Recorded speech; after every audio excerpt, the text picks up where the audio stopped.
realizador y fotoperiodista Alejandro Zapico y l'historiador Rubén Vega falen-nos de la memòria de les cultures del treball.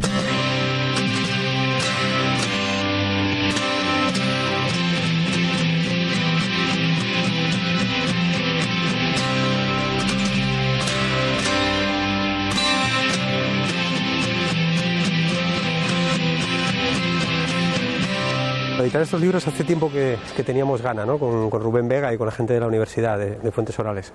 Era una idea de intentar sacar a toda esa gente que está detrás de los oficios, que está detrás del trabajo, e intentar darles de alguna manera voz y rostro, ¿no? Que la gente pueda conocer lo que hay detrás de una fábrica, lo que hay detrás de una mina, ¿no? O lo que hay detrás de un barco, ¿no? Toda la gente que está trabajando en un barco. Cuando hablamos de trabajar en un barco, hablamos desde el soldador hasta el carpintero o el electricista, ¿no? Parece que uno ve lo que se produce, pero no ve toda la gente que trabaja detrás de eso que al final pues se va a vender o que se produce, ¿no?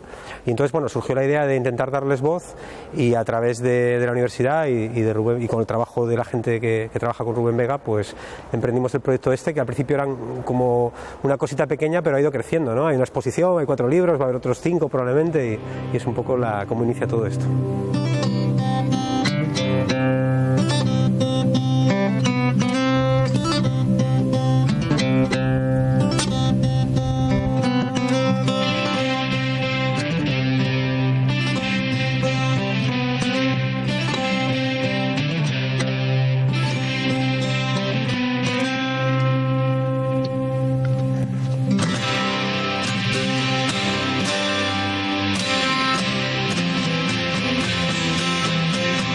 Yo creo que el hilo conductor de todo esto es el trabajo, ¿no? Está claro, ¿no?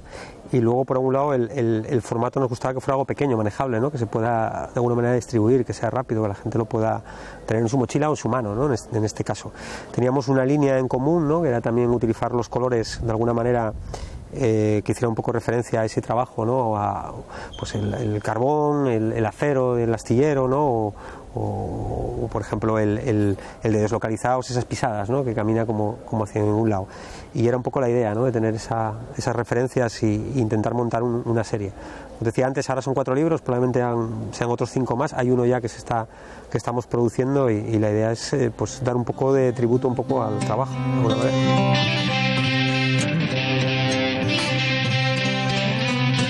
De la colaboración del Archivo de Fontes Orales para la Historia Social d'Astúries y la productora Pensar, nace una colección de libros dedicados a las cultures del traballo que, en versión bilingüe, en castellano y inglés, ajunten el valor del testimonio oral al testimonio fotográfico. Un proyecto del que nos falen los sos responsables, Alejandro Zapico y Rubén Vega. Lo que pasa que la idea surge un poco de vosotros, porque la idea surge del equipo un poco de Rubén y de la universidad, que lleváis un montón de tiempo trabajando este tema de memoria histórica de alguna manera, ¿no? y de tener todo eso de alguna manera archivado. Pero ¿cómo te ocurres con todo esto? Sí, bueno, el punto de partida y una línea de trabajo que nosotros llevamos desde hace un tiempo, que llamamos culturas del trabajo, es decir, rescatar la memoria de los trabajadores.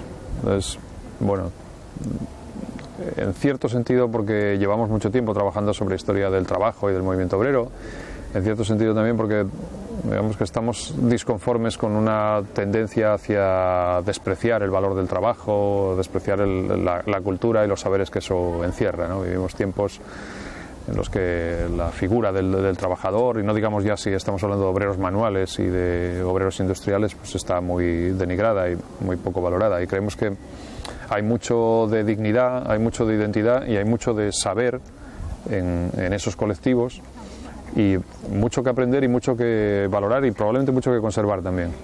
¿Sabes? Pero hay una cosa, cuando empezamos con el trabajo que parecía muy sencillo al principio, decías, bueno, me acuerdo me decías tú, vamos a hacer fotos de mineros o vamos a hacer fotos de metalurgia, de gente que trabaja en esto que lleva Sidesa, pero que lleva Aceraria, ¿no?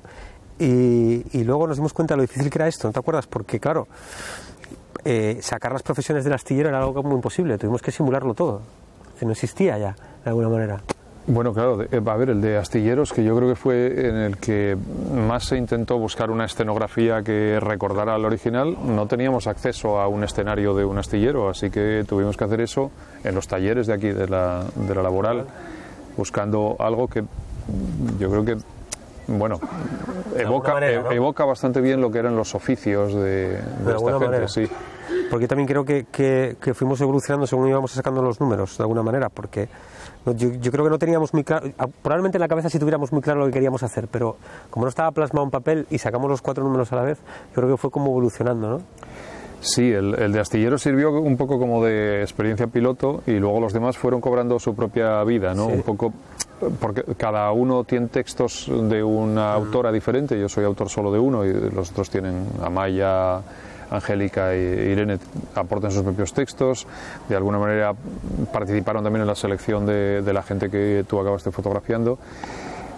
Los propios escenarios yo creo que condicionaron también un poco lo que hacíamos, y el que tenemos pendiente sobre Cerredo tiene también un sello diferente, ¿no? Porque el trabajo y el denominador común de todos, pero en el caso de Cerredo, digamos, la comunidad, una comunidad formada en torno a una actividad productiva y a un trabajo, y es la protagonista absoluta, y eso da tanto peso a los guajes, a los prejubilados, a los comerciantes o a los enseñantes como a los propios mineros.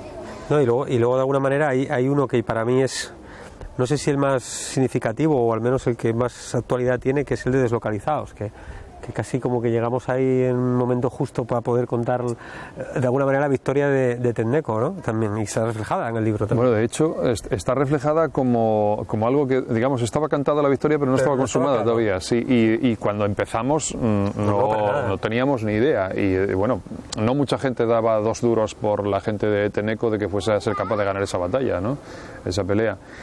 Y de todas maneras, incluso antes de saber cómo acababa esa historia, sí teníamos ya una percepción clara de que eran historias contrapuestas, la de Suzuki y la de Tenneco, porque la forma en la que enfrentaron el problema los trabajadores, la plantilla de Suzuki y la de Tenneco, eran muy diferentes, y al final los desenlaces fueron muy diferentes también, ante un problema que digamos en las condiciones de partida es exactamente el mismo. Una multinacional que decide cerrar una planta, que no es que no sea rentable, sino simplemente que ellos en su cuadro deciden que no tienen interés en mantener abierta esa planta. Lo que pasa es que fotográficamente era muchísimo más fácil de hacer, porque como la gente de la plantilla estaba acostumbrada a que estuviera todo el mundo con las cámaras por ahí, era como más sencillo, ¿no? Moverte por la fábrica. Pero era fácil Tenneco, porque digamos, Tenneco dio lugar a una experiencia muy interesante. Es decir, no sé, yo creo que Tenneco fue un centro social ocupado y autogestionado también. Es decir, durante unos meses las instalaciones fueron de los trabajadores y se convirtió en un espacio de relación y de sociabilidad que, por otra parte, clave en el desenlace. Es decir, la inyección de solidaridad y de moral que eso representaba, disponer de la fábrica y de la gente allí, era seguramente clave. Y sí, claro, eso a nosotros también nos facilitó mucho el trabajo. La gente estaba accesible, disponía de tiempo y tenía ganas, además, porque fuimos siguiendo un poco los altibajos del conflicto, pero en general la gente tenía buen ánimo. Sí. No, yo creo que más está reflejado de alguna manera un poco todo el panorama del conflicto, ¿no? En ¿no? En el de Deslocalizados. Los otros son historias diferentes, pero sí es verdad que ninguno de los 4 libros han tenido un recorrido ahora corto, porque acaban casi de salir, porque yo creo que salieron en junio, ¿no? Se presentaron en Semana Negra, realmente están moviéndose ahora de alguna manera, pero bueno, estamos como pensando ya en vamos a sacar otros tantos, a ver si lo conseguimos, y sobre todo a ver si conseguimos montar aquí esa exposición, ¿no? Que refleje todo esto del mundo del trabajo. Esa es la intención, es decir, ser capaz de montar algo que trascienda de lo que puede ser la distribución de un libro y que tenga suficiente impacto y que gire en torno a esa misma idea de que el trabajo es ya una fuente de generación de riqueza, pero también una fuente de identidad y un motivo de orgullo.